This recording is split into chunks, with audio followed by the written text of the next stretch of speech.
Doug. There's nowhere I wouldn't go to help someone customize and save on car insurance with Liberty Mutual, even if it means sitting front row at a comedy show. Hey everyone, check out this guy and his bird. What is this, your first date? Oh, no. We help people customize and save on car insurance with Liberty Mutual together. We're married. Me to a human, him to a bird. Yeah, the bird looks out of your league anyways. Get a quote at libertymutual.com or with your local agent. Liberty, liberty, liberty, liberty. Welcome to this replay episode of the podcast.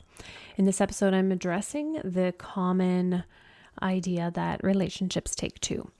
Now, it is true that it takes two in the sense that a woman like yourself always has choice whether you're going to stay or leave a relationship.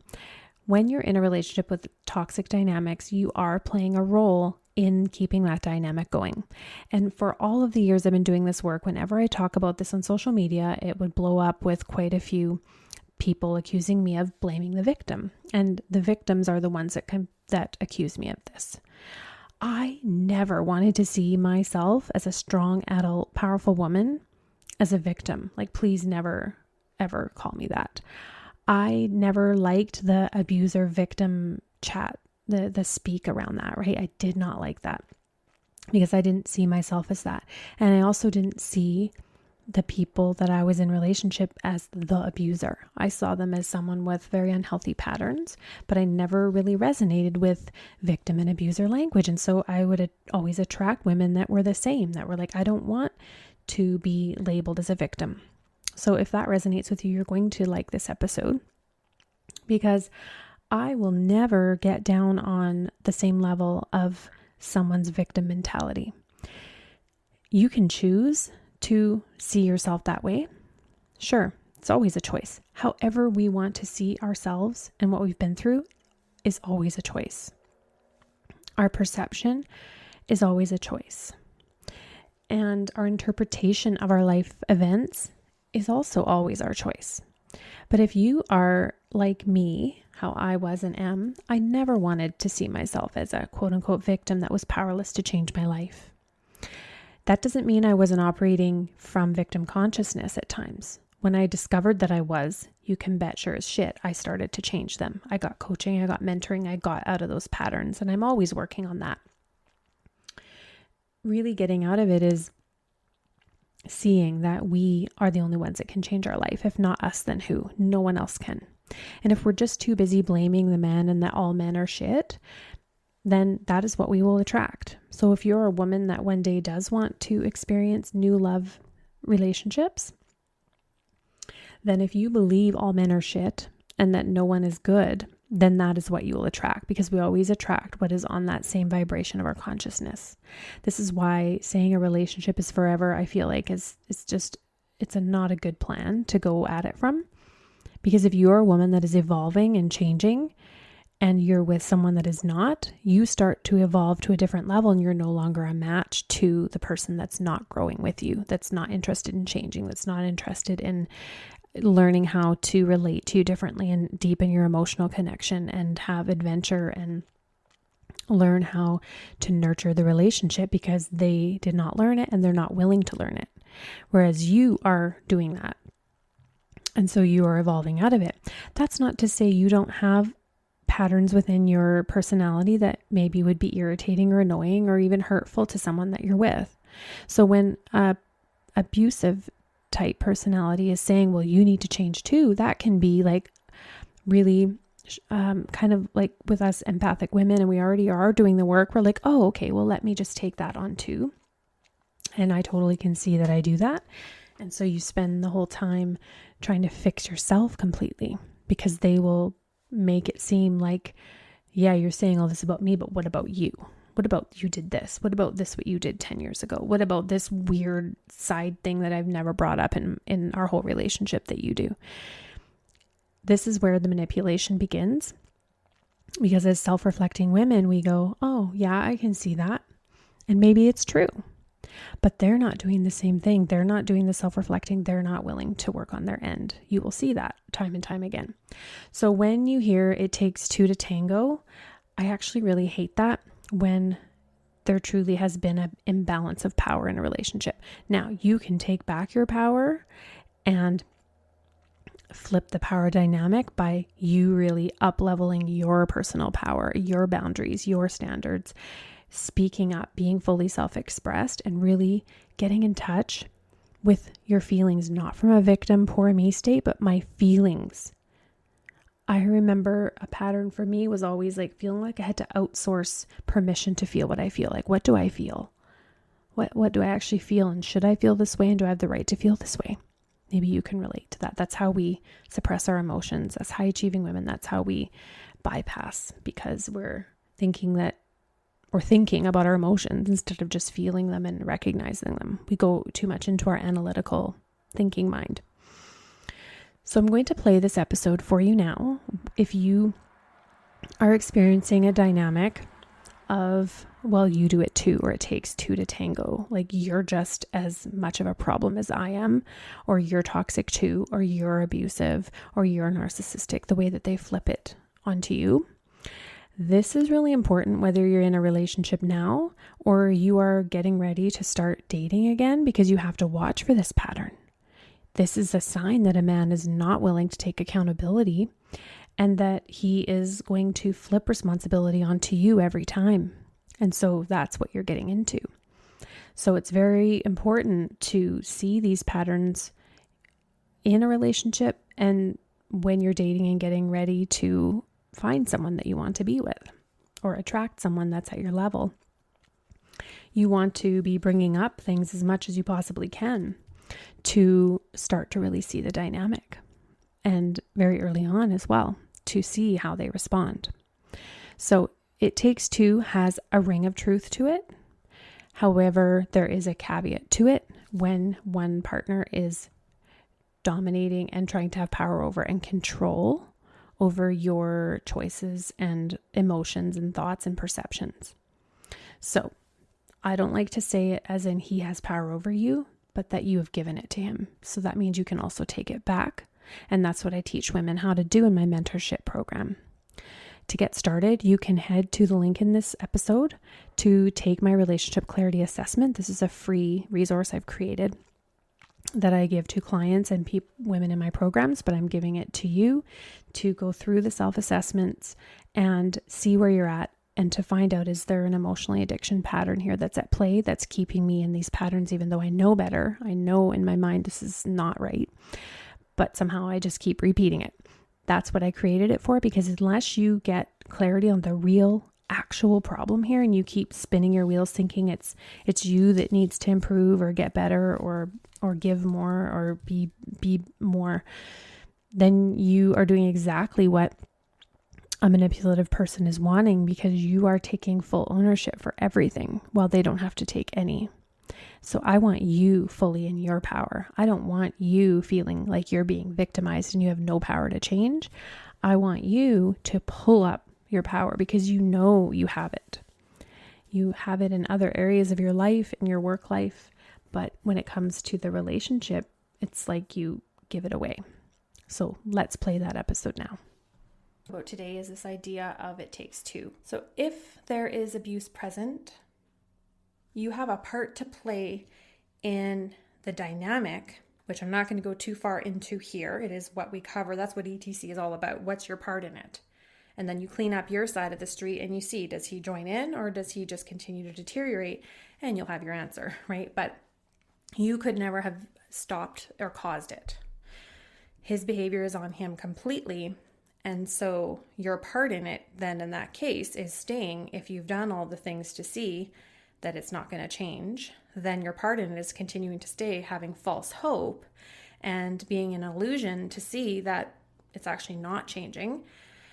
And I know a lot of women will say, I want to make sure that I've ticked off all possible boxes, looked under every single rock to make sure that breaking up this, maybe you have a family, maybe you have children, a home, all kinds of ties, that this is actually what I have to do. And some women really want to know they've actually tried everything. And that's what End the Cycle helps them to do.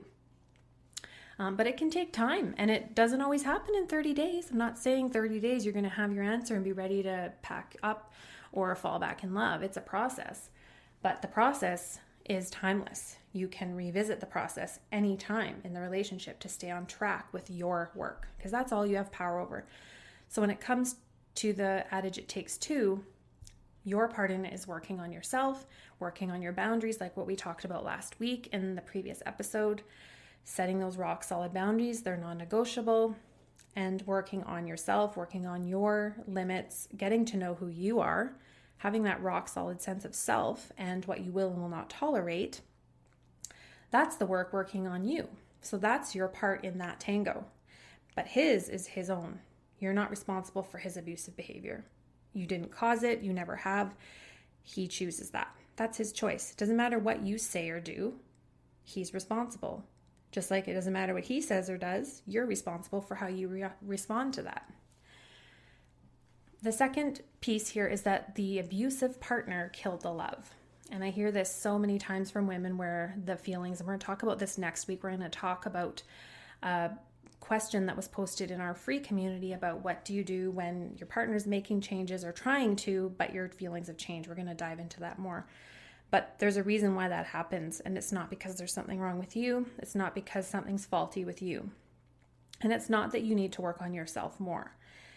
It's that the behaviors killed that love. It killed the trust. It killed any feeling of intimacy or desire to be intimate. And that is not because you're dysfunctional or you're asexual or whatever he may tell you. That's not what it is. The abuse killed the love. And you need to remember that. It does not take two. And a lot of times, and there is a couple of episodes here where I talk about relationship sexual abuse and sexual coercion and when you don't want sex with your partner who has been abusive. But it's really important that you recognize that it's not that you are dysfunctional. It's actually a healthy response. It's your body saying, this isn't safe, this isn't healthy. And if you were to go to a therapist who doesn't understand or doesn't know the dynamics, or maybe you don't even know them, so you go to a therapist and they treat it like it's just regular couple issues and they say, you need to meet his needs, and his needs are sexual, and you need to force yourself, basically commit to planning and scheduling it 3 times a week or once a week or whatever. So you go to this therapy and that's the advice you're given with your partner right there. Well, that just adds to the whole thing, because then you're forced to not listen to what your body is telling you, that something is unsafe for you. And so it's really important to understand that there's a reason why you feel those feelings and why your body is not wanting to open to that person. And that has nothing to do with you. There's nothing you can fix and there's nothing you can force. So this is where there's boundaries that have to come into play there, which I did touch on last episode. And then the third point here is that if you were to get to a place when you see your partner's working on it, maybe you're starting to notice you're feeling a little different, you're still on the edge, you're still very skeptical, but you're starting to see some real meaningful changes that are sticking, and you decide to give it more time, and you get to choose that. That's the whole process I take you through in my program, by the way. So it's literally going from confusion, what do I do, to literally like, what is my next steps? And they're different for every woman. And if you decide you're going to continue on and forge on and decide to work together to heal, understand that there's going to be some things that come up. It's not going to be all smooth sailing. He's going to have setbacks. There's going to be old patterns in you and him. He's going to revert back to some old behaviors, and you have to be, being really honest with yourself and recognizing that that's what's going to happen. I mean, how could it not? There's no way you can snap a finger and someone can change a lifetime of these behaviors. They can change and work on things and things can improve, but you have to understand that your part in it is going to be holding them accountable and continually having to set boundaries and go back into conversations and set the limit again. That's part of it. You can't expect that it's all just going to be wonderful and magical and none of that's going to exist. It's hard to change personality patterns that are ingrained. And just like you have some that may be codependent, they may be where you're very enabling or you're too soft and you're trying to be too nice. So you've got to change some of those behaviors. And he has to change his need to control and have power over. It does take two to heal. So that's where it takes two to tango. It takes two to tango in a healthy relationship that is free of abuse, yes. But when it comes to this, and I say this a lot, And I hear this issue a lot where women will say, well, I have told him what he needs to do. And then he says, well, here's what you need to do. You're not perfect. I'm going to cover that in a separate episode, what that's all about. It's called the countering game.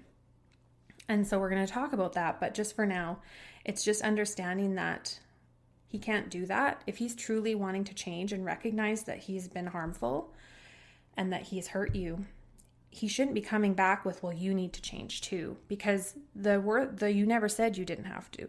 I'm guessing if you're like any other woman that I've worked with in my program or one-to-one, you want that relationship where you can talk about problems, where you can both come to each other with your feelings and each of you is willing to receive and to work on solutions. You're fine with that. But what your boundary you need to get to through the work is there's abuse-free zone here. Like none of this is happening. None of it's going to pass over me. It's not happening. So you're going to be continually having to go into that boundary. It may become few and far between, or maybe the issues will be more the minor things, the fine-tuning of things. But it's not like he's going to just magically change and become a totally different person, right? If you're choosing to work on it, it's got to be a conscious choice going into it with full awareness and eyes wide open, what you're going in for. But continuing with the boundaries, continuing with the work, not sliding back into old patterns. So that's really important. So some of the things you also need to be aware of is these 3 things. If you're in this situation where you're trying to work on it, you're seeing some changes, you're hopeful, you're hoping that it all will work out. You have days where you question yourself or you feel like you want to leave, but then you're feeling, okay, maybe this is going to work. And you're just on this yo-yo, and maybe you're starting to see that there are longer periods where things are good. Those are good signs. They're not guarantees, but there's 3 things that I want you to also know. Number 1 is that he's working actively on his own issues, whatever that is, whatever he's doing. If it's a podcast, if it's reading a book, if it's looking online, whatever it is, he does need to be doing something. It doesn't have to be just like you. If you're one of the ones that loves to read like me, you're an avid reader, you love personal growth, you dive into it every day, or you listen to these podcasts, or you have mentoring, that might not be his style, that's fine, but he needs to be doing something. The second is that you're focused on you, not what he's doing. So that's the piece that if you're moving forward with this relationship or seeing if it will move forward, you're giving it time, that you're focused on you, not what he's doing, because then you're draining your energy. That's where you're leaking your energy and why you're so exhausted and confused and feeling so shitty, because you're leaking your energy into what's actually his work. So you will be putting the full focus on you and working on you. And the third is that you can't actually heal fully. You can move toward the healing and move toward changing and transformation, but you won't be able to fully heal if the abuse cycle is still happening. So it's more of a pattern. Like if there's going to be some incidences happening, and there will, understand that sometimes those single incidences will set you back weeks because the trust has been broken again, and he has to understand that. So that's what's going to happen. If you're seeing that these behaviors are continuing and maybe they're less happening, but they're still happening, it still sets you back. It can, depending. Or maybe you're at a place in the process where you're both able to clear it up quickly and he can take ownership, you can forgive and let it go and you move on, but it takes time to get there. And every one of you needs to know what those limits are for you. You have to know what you're willing to continue to work with, if it's certain traits or behaviors, and what is like, I can't live with this. It's wrecking my health, it's wrecking my mentality, it's wrecking my success, my business, my career, my ability to think, my ability to thrive. Those are different things. So you have to decide what those are, but the abuse cycle needs to no longer be happening to really be able to move forward. You can't start healing a relationship that's still in the cycle. So all of this is some of what we cover. We cover a lot more in End the Cycle, but this is really a big piece of it. So if you are in this situation, that's where you need to be when we open up in September. If you'd like a community where you are surrounded by other women in the same boat, make sure you're inside the Awakening Women Support Facebook community. It's a closed private group, and the women in there are amazing. All of them. They all support each other and they all get you. So you will feel welcomed in there if you would like somewhere to go for the meantime. And I will stick the link for the waitlist in the show notes, or if you are on your phone and you want to head right to my website, leanneouten.com, there is a pink bar at the top of my website that will say get on the waitlist. You can do it there as well. So let's just stay really clear and really focused on some of the memes and ideas you might have picked up that are not meant for dynamics that you're experiencing. It takes two to tango is not relevant in a relationship that is constantly in the abuse cycle. There's no, you can't control that. You can remove yourself from it and you can do some things differently, but you can't control someone else's behavior. All right, so that's it for this episode. Until next time, take care. What would you do if your online store converted 36% more shoppers? You could take 36% more vacation. Another pina colada? Yes, please. Open a new retail location with 36% more square feet. Fantastic. Hire 36% more help. You're hired and you're hired. Shopify has the world's best converting checkout, up to 36% better than other e-commerce platforms. What you do with those extra sales is up to you. Switch to Shopify today at shopify.com/setup and get a $1 trial. Shopify.com/setup.